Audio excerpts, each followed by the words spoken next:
আমি হলে নিশ্চয়ই নাচতাম।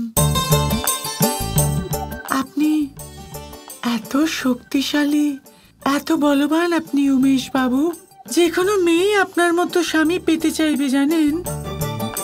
আর সত্যি কথা বলতে কি, আমিও আপনার মতোই স্বামী পাওয়ার প্রার্থনা করি।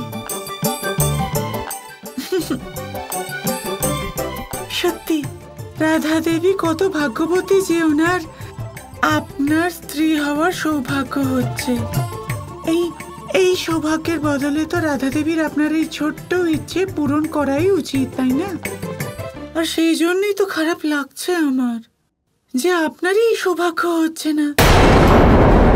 আপনি জানেন কতবার বুঝিয়েছে রাধার সখীরা ওনাকে যে একবার শুধু আজকের জন্য শ্বশুর বাড়ির জন্য নৃত্য করে নেওয়া উচিত। উনি শুনলেনই না বেচারি। হয়তো ওনার সাথে অতীতে যা যা ঘটেছে তার জন্যই ওনার মন ভেঙে চুরমার হয়ে গেছে। কিন্তু আপনার সাথে তো এরম হওয়াই উচিত না প্রিয় উমেশ বাবু।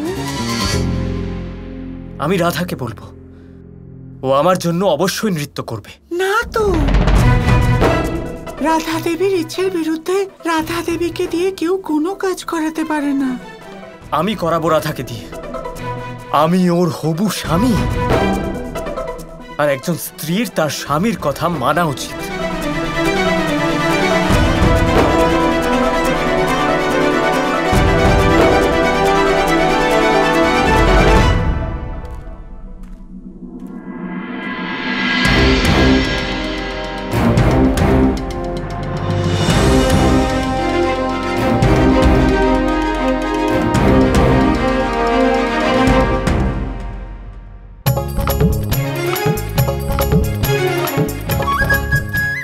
কানাই, আমি দাদা হই তোমার, তুমি তোমার দাদাকে এইভাবে কাঁদাবে? আমি এটা কখনো ভাবিনি।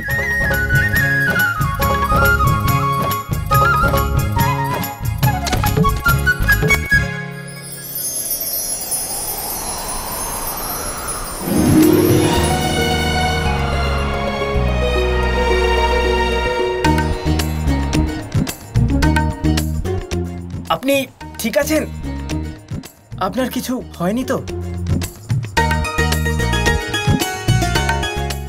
হ্যাঁ হ্যাঁ, আমি ঠিক আছি, আমার কি হবে? আর আপনি?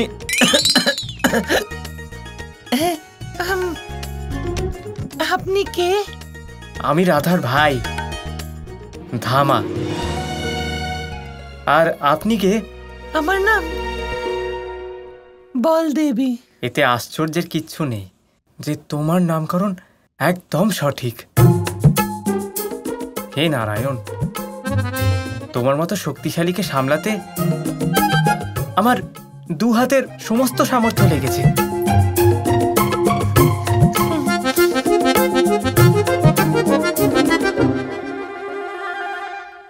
এখন আপনি এখানে দাঁড়িয়ে কি দেখছেন? আপনার মুখ অতি সুন্দর। ধন্যবাদ।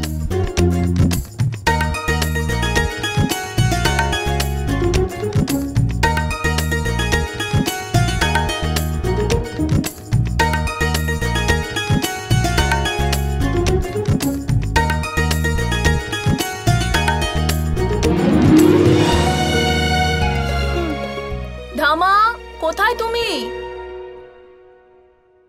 শোনো বলদেবী, আমি এক্ষুনি আসছি। হ্যাঁ, তুমি কোথাও যেও না, ঠিক আছে? আপনি আবার আসবেন?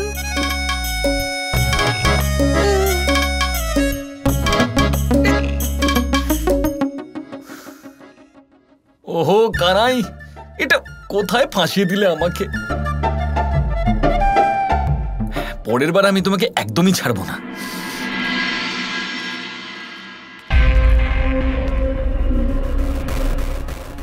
রাধা,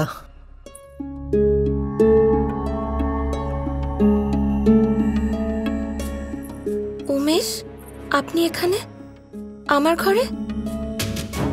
কিছু দরকারি কথা থাকলে কাউকে দিয়ে ডাকিয়ে নিতেন আমাকে।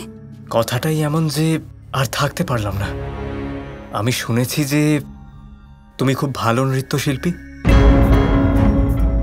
শোনা মাত্রই আমার মনে হলো যে তোমার নৃত্য দেখব।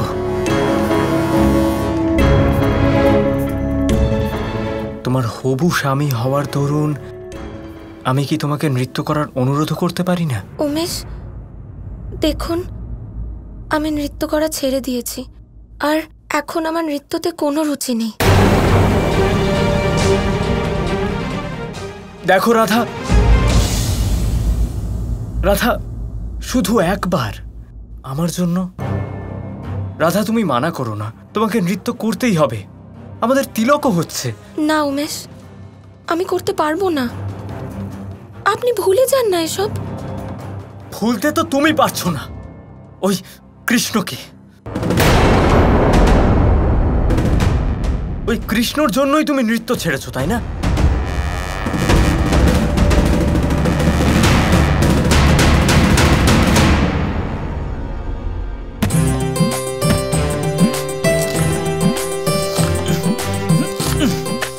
শেষনাগের অবতার সবজি কাটছে। এর থেকে ভালো হতো যদি আমি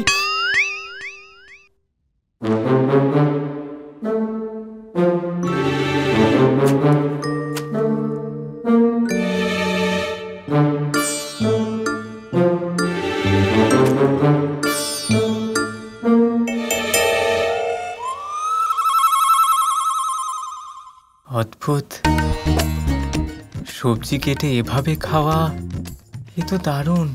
আমার উপায় তাই অনন্য তো হবে। মানে আপনি আবার এখানে কেন?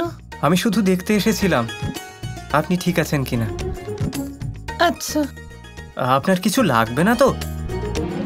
আপনাকে কোনো সাহায্য করতে পারি? কপি কপি নিয়ে আসুন না আমার জন্য। হ্যাঁ, নিশ্চয়ই, এক্ষুনি নিয়ে আসছি। শুনুন, ক্ষেত থেকে কেটে আনবেন, হ্যাঁ, একদম টাটকা। হ্যাঁ, নিশ্চয়ই, এক্ষুনি নিয়ে আসছি।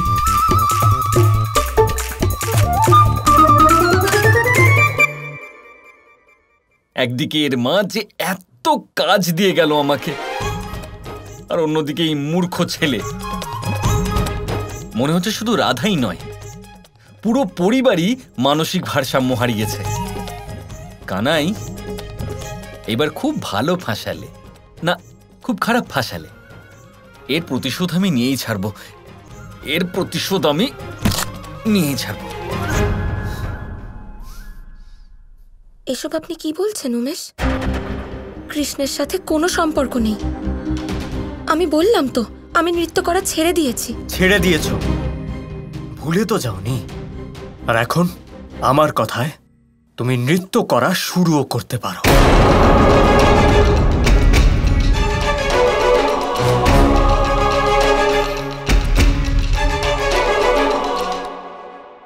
আমার বোকা রাধা, মেনে নিলে উমেশ এক ভালো ছেলে, শুধু এই কারণে যে ও তোমাকে একবার সাহায্য করেছে। এত তাড়াতাড়ি কাউকে বিশ্বাস করা উচিত নয় রাধা। এবারে নিজেই দেখো, সত্য তোমার সামনেই আছে। এসব আপনি কি বলছেন? কি ধরনের কথা এগুলো?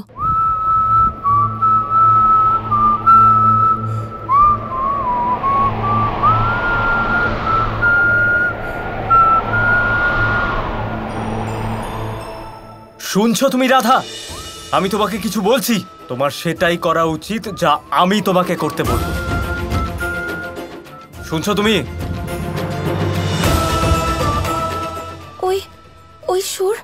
ওই সুর শুনতে পাচ্ছেন আপনি? কিরকম সুর? ওই সুরটা শুনতে পাচ্ছেন না আপনি? ওই মিষ্টি সুর।